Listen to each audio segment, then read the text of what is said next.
Good afternoon, ladies and gentlemen. As you can see, I'm not here today. We've got a substitute in the room, and as I'm sure you are being 100% polite and cooperative for those people, I don't have to worry about getting any kind of reports later on when I return. I have jury duty, and so I'm down in downtown Canton taking care of jury duty and doing my civic duty and responsibility.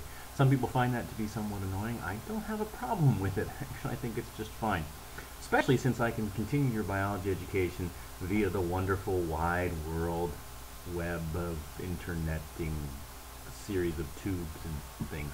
Hey, so here's the plan. I've got some things we're going to put on here, show you some of the mitosis. For some of you classes, we haven't quite finished up all of the phases of mitosis. Most of you guys have finished the lab. I don't have it set up. It's all put away. If you still need to complete the lab, we'll take care of that upon my return. If you need to turn in chapter 10, page 300, 301, please do so today for the sub. If you have other materials to turn in, the chapter 10 packet or your lab paper, substitute teacher will take them and put them for me to get upon my return. So please be courteous and cautious, and then also pay attention, because while you're wrapping up mitosis here, if time allows, I've asked the substitute to jump ahead and continue to do more work with you with meiosis, which is the next phase, next step. I really shouldn't say phase. It's a completely different, but it sounds very similar. So without further ado, let me jump into this. I'm going to need to do a little slide transition action. So in the meantime, while this is transitioning, I'll give you about 10 seconds or so. Make sure you got your notebook open. If you need the extra the note sheet that has all the pictures of the phases from mitosis, please ask the sub, and there are extras of those copies available on the bookshelf behind my desk. Alright, we'll get started here as soon as I load this picture. Nice to see you, ladies and gentlemen. Alright, ladies and gentlemen, the slide you're looking at now is the cell cycle. It's got that full interphase, which is 90% of the cell's life. Moves from G1, which is that growth phase where the cell is growing most of the things that it's responsible for, in terms of increasing in size and complexity. Then we synthesize that DNA, and then the G2 phase is when the cell actually prepares for cellular division and continues that second growth. Slipping it over here to the blank side, and I had mentioned at one time that we might have a quiz on that. Looks like we're going to pass on actually having the cell cycle blank quiz, just so you know.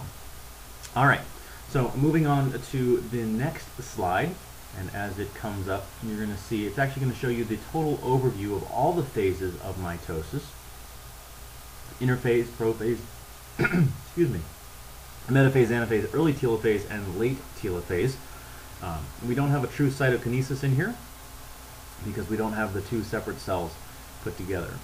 Most of the classes have gone through interphase, and feel free at any time to ask. Raise your hand politely and ask the substitute to pause so that you can jot all these notes down.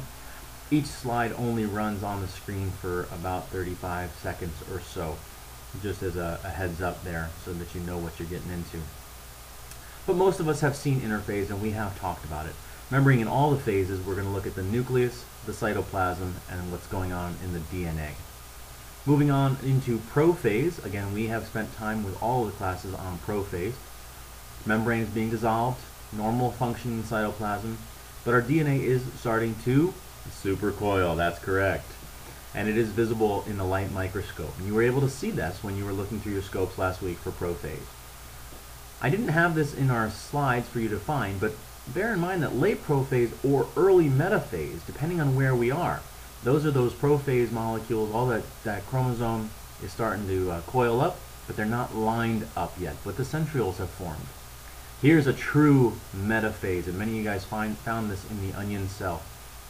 And that metaphase, those chromosomes are coiled, they're lined up in the middle, spindle fibers visible, centrioles, oh man, it's just a fantastic metaphase. And that's a new one for some of the classes. And you could have a late metaphase or an early anaphase. Sorry, I mistyped that one in there. That's my mistake. That should say late metaphase or early anaphase. And this is an image that shows what's going on in terms of the chromosome starting to pull apart. Spindle fibers are still present. Centrioles are there as well. A true anaphase, though, is when those molecules have started to pull We could call this an early telophase as well, because we got a slight bit of cytoplasmic pinching.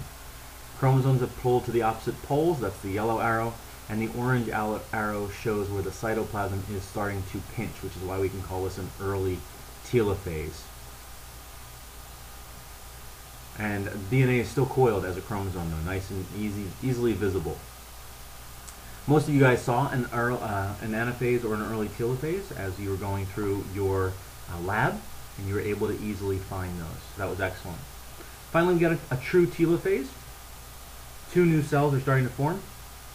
Centrioles are gone for all intents and purposes. Spindle fibers have been dissolved, and the DNA is beginning to uncoil as it centers into the new cells, and a nuclear membrane will start to form, and that is actually what we saved for cytokinesis.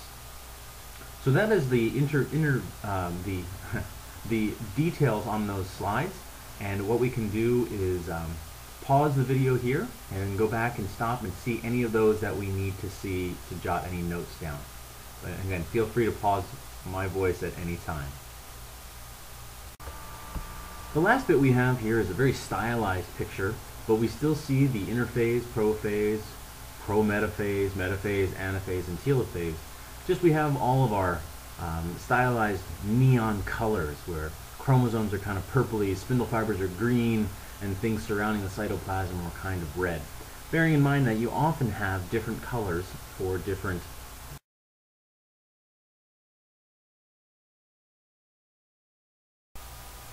Hey, we're going to change gears real quickly and take a look at our next topic, which is meiosis. Just because I'm not there doesn't mean we stop. So in meiosis, there is some new terminology that you need to be aware of. I'm going to put that up on the screen for you. Make sure we get these 7 words, again, just sticking with 7. Go ahead and grab the books and define them, and we're going to work from them that way.